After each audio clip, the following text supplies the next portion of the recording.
Got to lower that a little. President Osgood, members of the Grinnell faculty, administration and staff, class of 2010, and guests, good morning.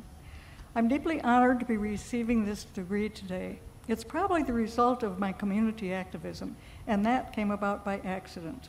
Back in 1943, career counseling was done by house mothers. Mine could see girls only as teachers, nurses, secretaries, or homemakers, and dutifully steered me in that direction. Well, if you don't know where you're going, it doesn't matter what path you take. So for 2 years, I was a very indifferent student and finally settled on Plan B, a Phi-Ed major, which at least had some science components. It's been a somewhat erratic but interesting journey, a far cry from teaching or nursing, and I love it. In Iowa, I fought for regulations on livestock waste because of a threatened odor problem at our beautiful Girl Scout camp. I learned to lobby and was inspired by legislators. Thus, in 1976, I ran for the Iowa Senate. I could not even be found in the telephone book. Women were simply invisible. The CEO just laughed when I insisted on change, and that was his mistake. I researched the directory and showed that the addition of women's names in the directory would actually help to identify the Bob Johnsons, Smiths, and Jones, and I proved that the telephone companies were actually losing revenue by their stubborn refusal. My testimony at a hearing did the trick. Almost overnight, they began listing married women's names, first in the Iowa directories and then nationwide through the Bell system. By now, I was really hooked on activism.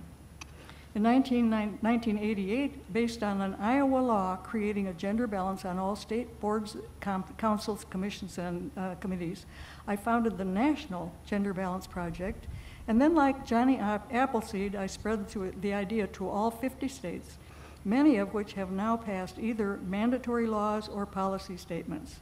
And just a year ago, Iowa passed a mandatory legislation to bring that to the local level. So that's progress.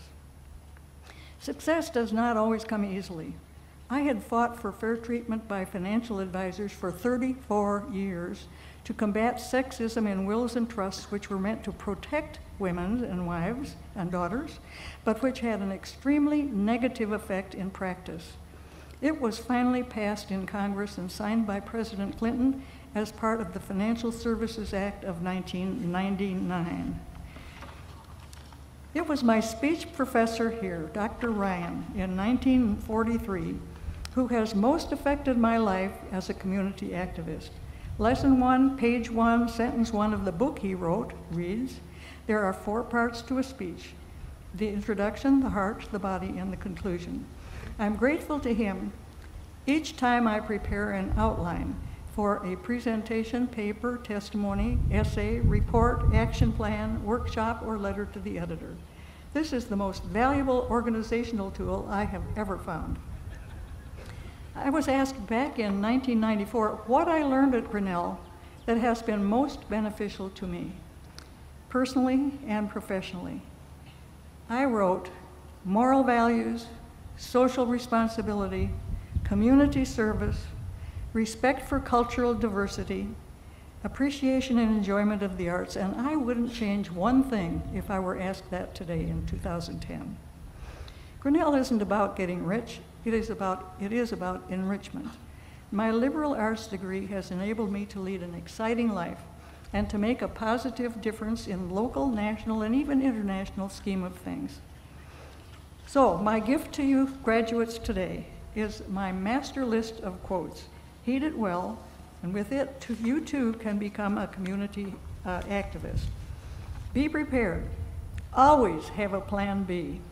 Develop a healthy self-esteem. It's the motor that propels your boat. Don't be afraid to fail. When in doubt, make a fool of yourself. There's a microscopically thin line between being brilliantly creative and acting like the most gigantic idiot on earth. So what the hell? Leap. Like that one. Only he or she who attempts the absurd can achieve the impossible. That's another good one.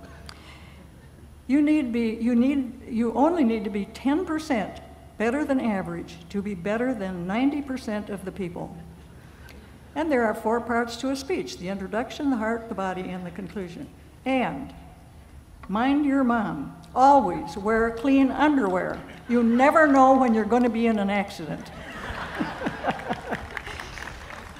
But there's one more part of the equation, and it is the magic ingredient. Call it what you will: creativity, ingenuity, or entrepreneurship.